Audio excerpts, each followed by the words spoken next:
After her recent breakdown, Sophia is on the path to putting her life back together. She gets a job managing the front desk at the art museum. Her boss makes Sophia go through training and gives her the basic details she needs to get her job done, such as she can only let people with an ID inside the gallery. Sophia is pretty pleased with her new job, since she would be eligible for health insurance after 120 days of work. That is the only perk of this job. And the obvious steady pay. Her manager has no issues with Sophia browsing the internet while she works. When Sophia logs into her eBay website, the manager asks her about her business. He's chatty like that, and Sophia indulges him. But Sophia hits a snag when the man asks her what her page name is. That is something she has yet to figure out. Sophia sorts through the piles of clothes and tries to make them better. She snips and snaps the fabric pieces in hopes to create a piece worth selling. When Annie walks into her apartment, she can smell the stench of all the thrift store-bought clothes. As Sophia requested, Annie brings her unused vintage clothes for her, although she doubts that they can be salvaged. Sophia finds a dress from Annie's pile and asks her to put it on.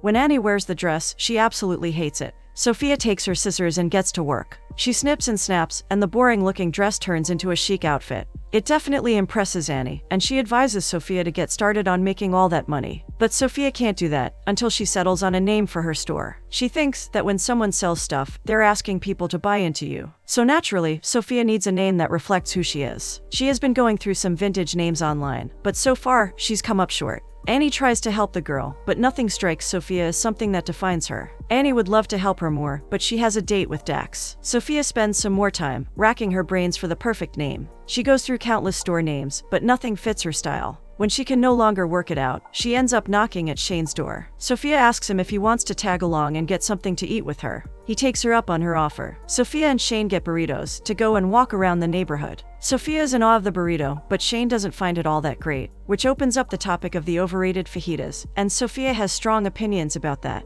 Shane asks her if she got a chance to sell that old lady's clothes, but Sophia can't do that until she finds the perfect name for her store. They're walking down the street when a random, seemingly crazy lady stops Shane. She yells at him for being all that's wrong with the world, a man walking around like he owns it all. The lady seems to have a personal grudge against all men. In her attempt to cool the lady down, Sophia stuffs her burrito in her mouth. That shuts the woman up. Escaping the crazy lady, Shane and Sophia make their way down the road. Sophia is in awe of how great this city is, but Shane begs to differ. He has only recently moved to the city, but he isn't a fan per se. It's crawling with people who only work in the technology sector. To prove his point, he stops a random man, and it turns out the man works for a tech startup. Impressed by that, Sophia asks him why he stays in a city he hates. Shane tells her that he followed a girl to this city, who is now his ex. When Sophia prods for more information, Shane deflects with a joke. Sophia tells him there is so much for him to explore in this city, and he just needs to get a jump on it. Then, she has another epiphany. Being stuck in her apartment wasn't giving her what she needed, so she's going to give herself over to the city and let the city provide. That's how she will prove to Shane what she already knows. This place is magic. Sophia takes Shane around all her favorite places in the city. They steal wine from a supply closet of the theater and make a run for it. Walking down the street again, Shane is telling Sophia the story about the first time he ever stole something, but the girl is distracted. She spots a psychic store and convinces Shane to go in, even though she knows it's a scam. While they're at the psychic and pretending to be completely into whatever the man is saying, the police burst in through the door. They expose the store as a front for money laundering. In the panic and chaos, Shane and Sophia haul out of there. Once safe, they burst out laughing, and as Sophia looks at Shane, she feels something. She is genuinely happy to be in his company. After spending the entire day together, Sophia and Shane's adventures continue. While walking down the street, Sophia realizes that she still doesn't know what Shane does for a living. Shane retorts that she has yet to ask a single question about him. Shane finally tells her that he manages bands, mostly indie bands that no one has ever heard of. Sophia is in awe of his work and finds it really cool. But Shane doesn't see the appeal in exchanging thousands of emails with neurotic musicians every day,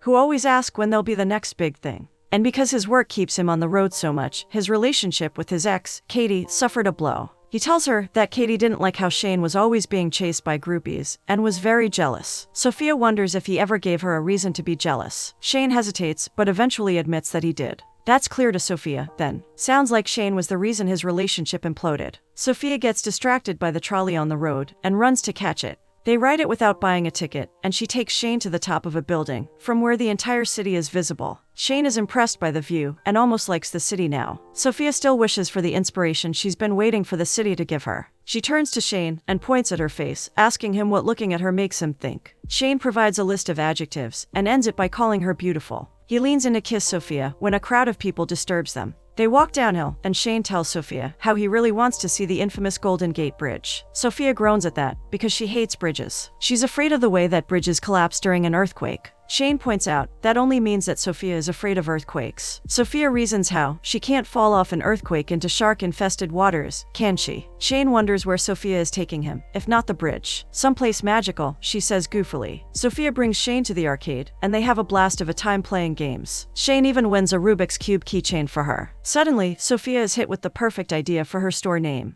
Rubik's Vintage. Sophia shouts in joy and thanks San Francisco for finally providing. Shane celebrates with her, and they both head home. On the ride back home, Sophia's happy mood drops the second she realizes that she was wrong. She didn't get it right. Rubik's Vintage is just the wrong name. Shane disagrees though. He likes the name, but Sophia does not think it is special enough. The name has to be special. Sophia sighs disappointedly, sad that the entire night was a waste. But that offends Shane a little. He does not want Sophia to let this one thing ruin the fun night they had. Is he crazy for not wanting their date to end with her being upset and disappointed? But Sophia never said it was a date. They arrive at their stop, and Shane stands to leave, but Sophia is still wallowing in her disappointment. That only makes Shane even more upset. He was so sure this had been a date, but Sophia's refusal to acknowledge that just makes him angrier. Sophia's head is already elsewhere. While Shane gets angry at her, Sophia bolts and slips into the club, right out front. She gets lured in by the music, and starts to dance. She grooves along to the lyrics of the song Nasty Gal, singing with the performer with all her zeal and spunk, while Shane watches her from afar, amazed by the girl that she is. The moment the performance ends, Sophia feels fulfilled. She is struck with a lightning bolt-sized idea. She screams excitedly and runs to Shane. She has to go, but before leaving, she runs back to him and kisses him,